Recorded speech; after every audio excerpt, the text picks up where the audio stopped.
মানুষের জীবনে উন্নতি লাভ করার জন্য তিনটি স্তম্ভের প্রয়োজন হয়। প্রথম স্তম্ভ শিক্ষা। এই শিক্ষা আমাদের জ্ঞান প্রদান করে।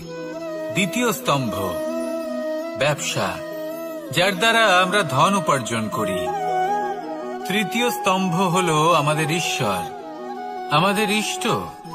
এনার সাথে যদি আমরা জুড়ে থাকতে পারি, তাহলে এমন একটা মানসিক বল আপনি লাভ করবেন যেটা এই সংসারে আর কোথাও পাওয়া সম্ভব নয়।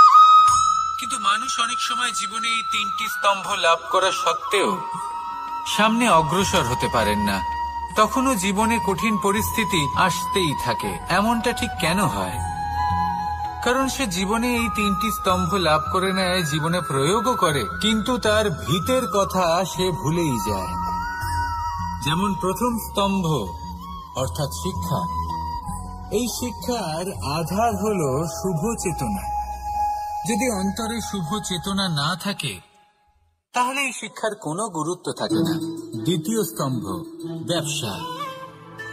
পরিশ্রম করে উপার্জন করতে হবে, এই কথাটা আমরা সবাই জানি এবং সবাই চেষ্টাও করি। কিন্তু ব্যবসা করতে করতে আমরা এটা ভুলে যাই আমাদের ব্যবহার কেমন হয়ে পড়েছে।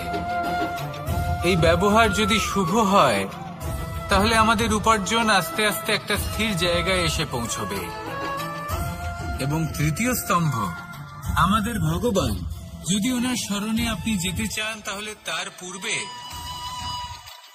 নিজের মা বাবাকে সেবা করুন, তাদের যত্ন করুন, তাদেরকে ভালোবাসুন, কারণ ওনারাই হলেন এই সংসারে আপনার সব থেকে বড় ইষ্ট।